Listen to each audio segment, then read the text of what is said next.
The clouds parted over the Isles of Boreas. It was time to choose. The rebellion was in trouble. Ravens were scouting for the secret rebel base. They needed a game changer. Pieces of the Sky Ripper had surfaced. Or so a scholar in the mountains had told him. Surely the weapon that banished the lost gods could defeat the Emperor. Also, a temple had risen out of empty desert. The Emperor had brought the Sky Ripper pieces up out of ancient burial by his obscene rituals. Could this be where the Iblis stone was hidden? Someone better get it before he does, thought Renato. And also, his old friend Lapino needed rescuing. Of course, Renato had a pretty strong suspicion that Lapino had betrayed the rebellion. But could Renato really leave an old friend to the Ravens?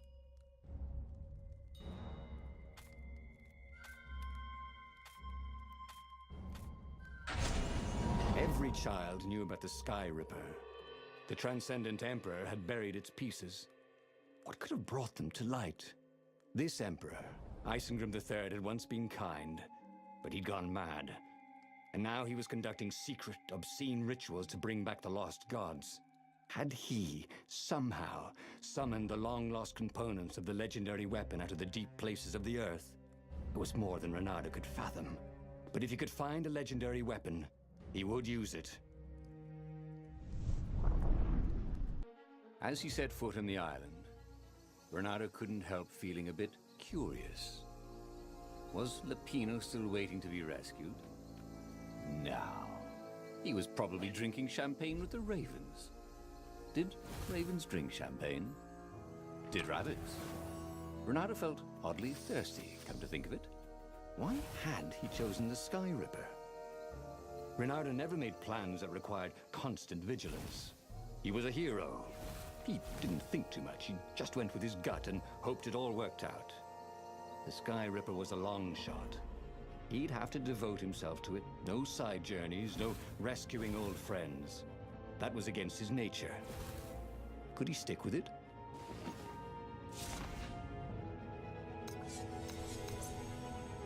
This burning sword from the south was terrific for barbecuing sausages and ravens.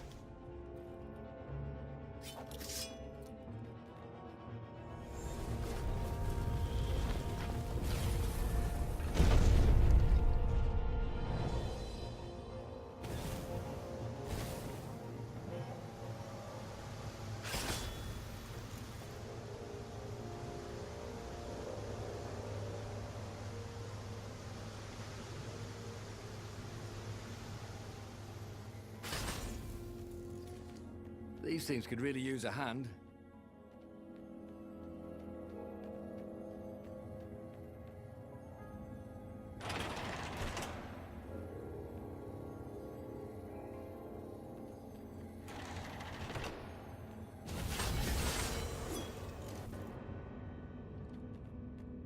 The people who had built this castle, did they even know what monstrous weapon lay hidden within their walls?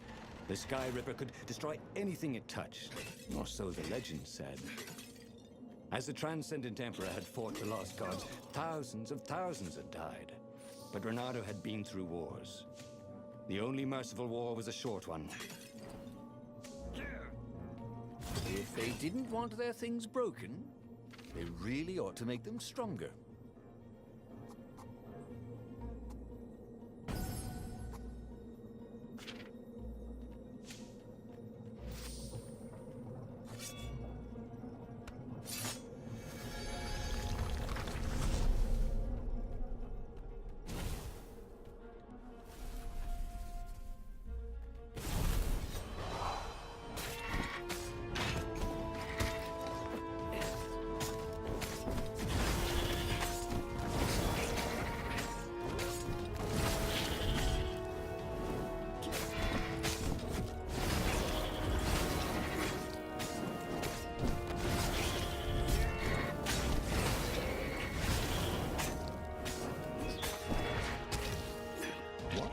Raven can't fly, thought Renato.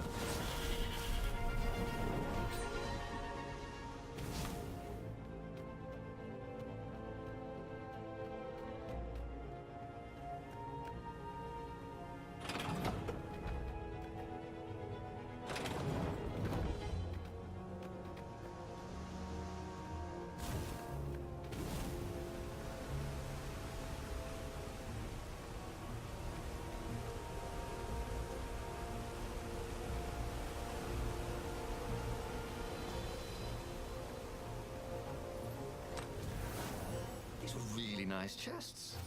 He should take one home, he thought.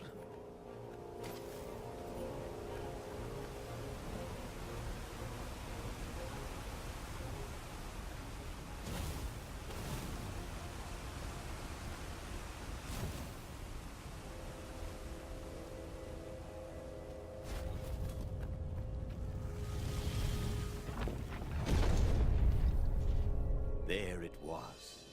Skyripper's armature. The stuff that dreams are made of. Engineers' dreams, anyway. The device was intricate. No one alive had the skill to make a thing like it. How was it part of a weapon at all? He'd have to ask a scientist. But first, he'd get the second piece. Skyripper had a heart. A core that had come to rest on the next island. Well, there was another island he could reach. Zenobia had just invaded it with her father's Raven battalions. She must be encamped there still. But fighting Zenobia now, that made no sense at all. He'd already sacrificed one friend to get this armature, was it? He didn't need to hurry to face her. She would find him. Yeah, you in the danger room, come on!